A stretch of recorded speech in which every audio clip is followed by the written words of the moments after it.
ശ്രീ രഞ്ജിത്ത് കാർത്തികേയൻ, ആദ്യ ചോദ്യം എപ്പോഴും പൊതുവായൊന്നാകണമല്ലോ. എല്ലാവരെയും ഉൾക്കൊണ്ടതോ 11 വർഷങ്ങൾ?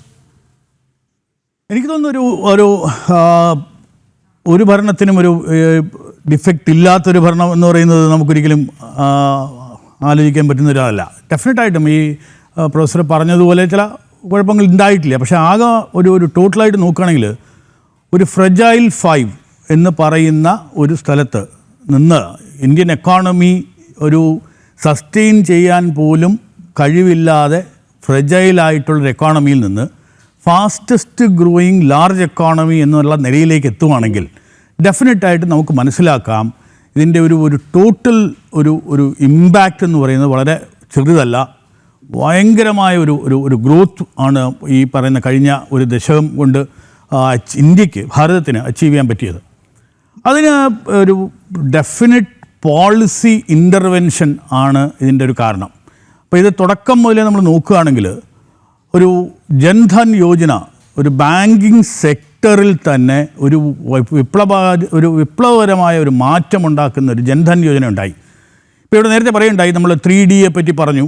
അന്ന് ഒരു റോക്ക് സ്റ്റാർ പെർഫോമൻസ് ഒക്കെ പ്രധാനമന്ത്രി നടത്തിയിരുന്ന ആ സ്ഥലത്ത് വെച്ച് തന്നെ അദ്ദേഹം പറഞ്ഞത്, സീറോ ബാലൻസ് അക്കൗണ്ട് തുടങ്ങാനായിട്ട് ഞാൻ എൻ്റെ ജനതയുടെ അടുത്ത് പറഞ്ഞപ്പോൾ ഒരു 1000 കോടി രൂപയുടെ ബാലൻസാണ് അവർ നിക്ഷേപിച്ചത്. ഇന്ന് എനിക്ക് തോന്നുന്നു 54 കോടി അക്കൗണ്ടുകളാണ് ഇന്നുള്ളത്. അപ്പോൾ അതിൻ്റെ ഇമ്പാക്റ്റ് എന്താ? ഈ ജൻധൻ, അതിൽ ജാം ട്രിനിറ്റി എന്നൊക്കെ പറയുന്നത് പോലെയുള്ളൊരു ഇൻ്റർവെൻഷനിലാണ് ഇദ്ദേഹത്തിൻ്റെ തുടക്കം. അപ്പോൾ ഡെമോക്രസിയും ഡെമോഗ്രഫിയും ഡിമാൻഡും ഒക്കെ വേണമെങ്കിൽ അതൊരു ടോട്ടലി ബാങ്ക്ഡ് സൊസൈറ്റി വേണമെന്നുള്ള ഒരു വീക്ഷണം, ആ പോളിസി ഇൻ്റർവെൻഷനാണ് പിന്നെ 2 തവണയായി ഇൻകം ടാക്സിൻ്റെ ഡിക്ലറേഷൻ, അത് കഴിഞ്ഞ് ഡിമോണിറ്റൈസേഷൻ, അത് കഴിഞ്ഞ് GST, ഈ പറയുന്ന ഒരു രീതിയിലുള്ള ഒരു ക്ലീനിങ് അപ്പ് ഓഫ് ദ എക്കോണമിയാണ് അദ്ദേഹം ആദ്യം തുടങ്ങിയത് ആദ്യത്തെ വർഷം.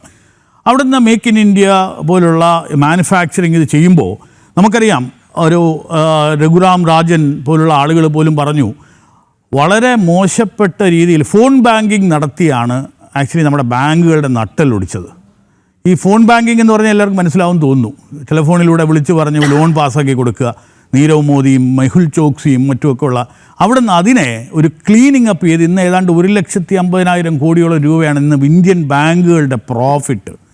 അപ്പോൾ ആ നിലയിലേക്ക് കൊണ്ടെത്തിക്കാനുള്ള പോളിസി ഇൻ്റർവെൻഷൻ, IBC, ഈ ബാങ്ക്രപ്സി കോഡ് പോലുള്ള പോളിസി കൊണ്ടുവന്ന് കിട്ടാക്കടങ്ങൾ എഴുതി മാറ്റുകയും ബാക്കിയുള്ള കാര്യങ്ങളെയൊക്കെ ഒരു cleaning up of banking system നടത്തുകയുണ്ടായി.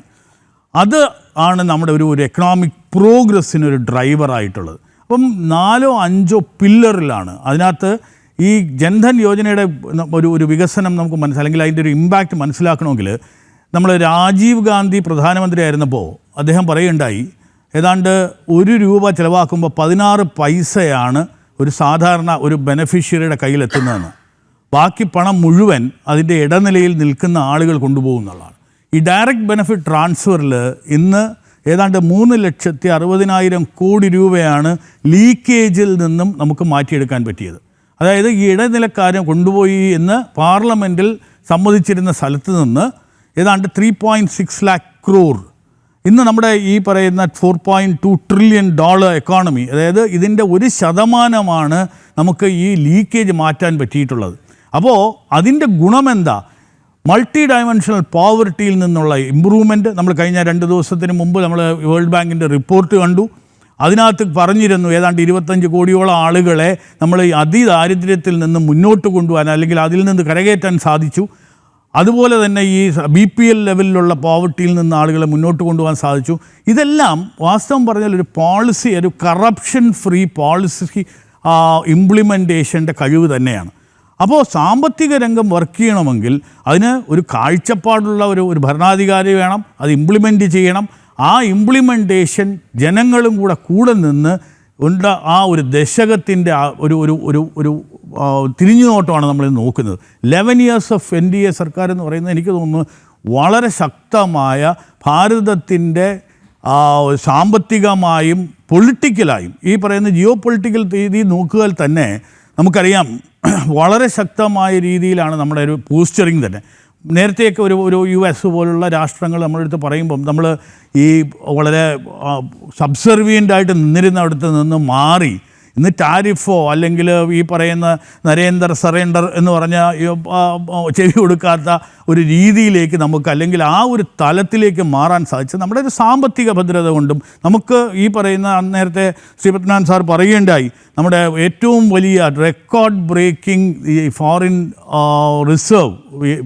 റിസർവും മറ്റുമൊക്കെ ഉണ്ടാകുന്ന ഒരു തലത്തിലേക്ക് മാറാൻ സാധിച്ചത് ആ ഒരു നേതൃത്വത്തിൻ്റെയാണ്. ആ ക്രെഡിറ്റ് നമ്മൾ കൊടുത്തേ ഒക്കെയുള്ളൂ.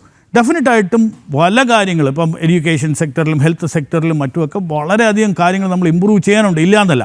കാരണം നേരത്തെ ഇവിടെ സൂചിപ്പിക്കേണ്ടത് 145 കോടി ജനങ്ങളുള്ള ഒരിടത്ത് ഈവൻ ഈ ഒരു അച്ചീവ്മെൻ്റ് എത്തുന്നത് തന്നെ ഒരു മിറക്കുലസ് ഒരു ട്രാൻസ്ഫർമേഷനാണ്.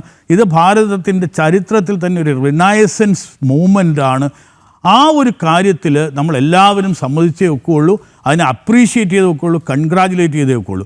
ആ ഒരു അഴിമതിയില്ലാത്ത 11 വർഷങ്ങൾ എന്ന് അവകാശപ്പെടുമ്പോഴും മറുവശത്ത് വികസനത്തിൻ്റെ യാത്രയാണ് മോദി സർക്കാർ മുന്നോട്ട് വെച്ചത്. അത് വ്യക്തമാണ്.